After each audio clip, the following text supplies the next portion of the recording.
So in our fleet, we have a couple of stainless steel vacuum truck tanks. Those would be for if we're transporting material like sulfuric acid. Sulfuric acid will eat the lining of many tank beds, so that's why we have to have a stainless steel tank. However, that isn't the same for all acids. If you get something like hydrochloric acid will totally eat through stainless steel. So you would need like a rubber lined or a carbon lined tank. If you are unsure and you're dealing with a corrosive, check with your supervisor. We have charts that we can go and look up what lining we need for those trucks, so that way we are making sure that we're not damaging the truck, causing a leak, potentially getting somebody hurt. Um, Again, you have to be at a minimum Class B CDL with a tanker endorsement to drive a liquid vacuum truck. Driving life safety rules: no texting and driving, no using a cell phone and driving, no driving a vehicle if not approved through our driver selection process. Um, have to have be approved to drive any PSC vehicles. That counts for rental cars, vacuum trucks, pickup trucks, company vehicle driving allowance, and no driving under the influence, and you have to have on your seatbelt. So performing maintenance, your pre-trips, this is the minimum PPE. This is about what it would look like. If you're in a non-PPE area, I'm okay if you don't have a hard hat on for doing a pre-trip, like just in a yard. But we do want to make sure that you are covered.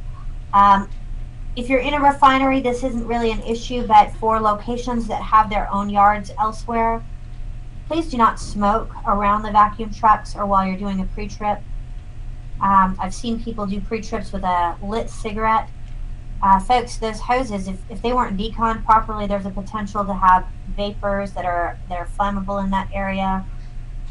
You're right there in the engine compartment. Just that cigarette can wait. You're at work, not at home. Don't smoke while doing any pre-trips or maintenance on the equipment. When you are actually performing work or operating the vacuum truck, then you need to upgrade to more protection: a slicker suit, steel-toed rubber gloves. So basically, if you're opening valves, disconnecting your hose, loading into the truck, we want that face shield down, either the 3-piece slicker suit, or it has to be a 3/4 length trench coat, and then your chemical gloves. On both types of trucks, you want to make sure that you've got sufficient hydraulic oil, so that way the hydraulics are working to raise and lower the tank, help those valves work. On the sliding vane pump, then we want to make sure that you have got pump oil in there. Now, you can't use just your normal oil that you use for your engines on your cars. On your cars, when you are going through that oil, you're recycling it and using it over and over and over again. On these pumps on the trucks, you're actually burning through that oil. It is getting used once and then getting sent to an overflow tank that we have to, or not an overflow tank, an oil catch tank that we have to drain regularly.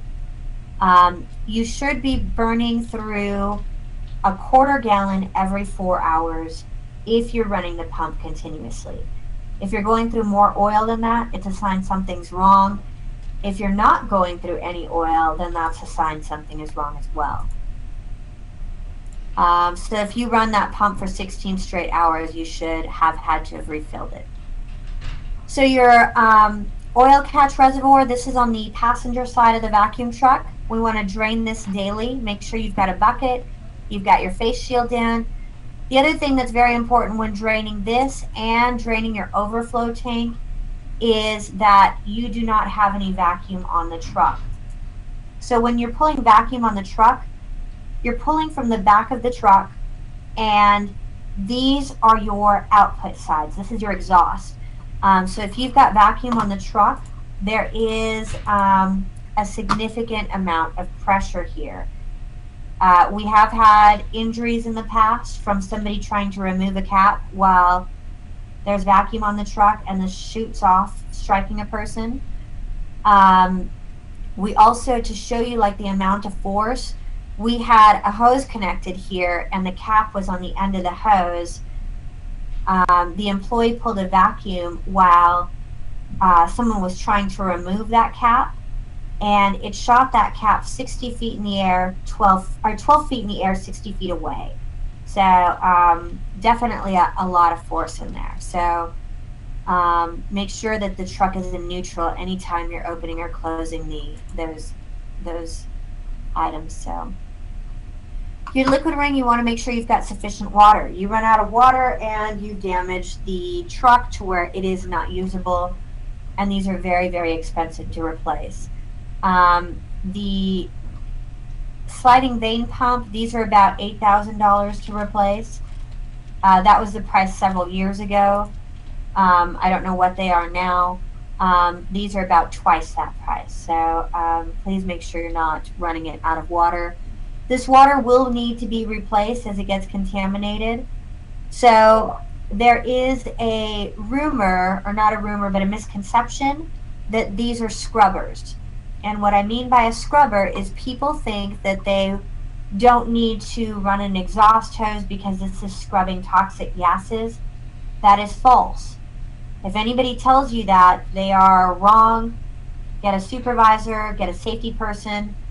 All this is doing with the water and the centrifugal force is keeping the blower cool so it doesn't exceed those temperatures.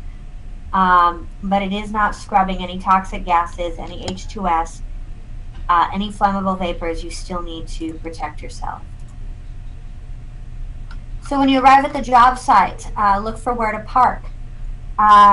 We have a habit of wanting to park as close to the work as possible. And although it's convenient, we can work right there. We have to consider emergency escapes. We don't want to block any roads. We want to make sure there's room for a fire truck to go by, that our hoses are going behind ladders and stairways, not in front of them. We're not blocking safety showers, fire hydrants. We also want to make sure that we have a safe spot to run our exhaust hose to where it is not going to hurt anybody. So please consider all of that along with these items listed here when setting up your job site. All trucks should have a height indicator marked inside of them, as well as a raised bed alarm. So if this tank is even an inch raised, you should have an alarm in the cab of the truck that lets you know, hey, you're driving with the tank elevated. It's messy if you do that, so alarms should be working. When you get to a job, first thing you do, check in and obtain your permits. Get a safety data sheet for any of the material that you're dealing with so you know how to protect yourself. Go to the job site, look for site-specific hazards, and then have a JLA discussion with everybody. And share what site-specific hazards that we found. Make sure those mitigations are in place.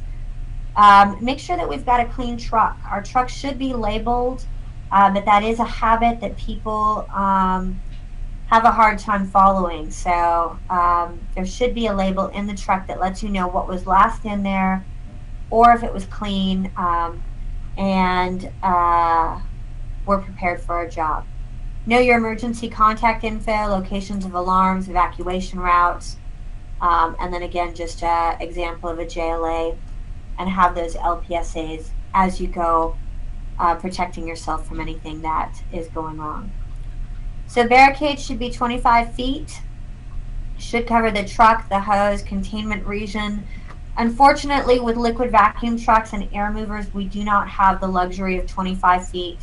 Especially during a turnaround in a refinery. We do allow cones to give us a space around the truck, but before you just jump to using the cones, think about what your material is. Is it very corrosive? Is it flammable? There are certain jobs where we need to demand that space.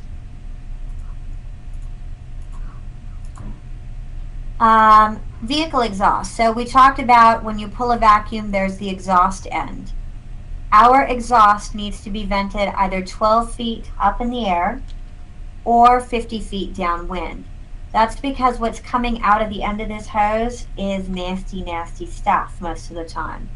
Could be flammable, could be high in H2S or benzene. So if we vent 12 feet up in the air, the hope is that with the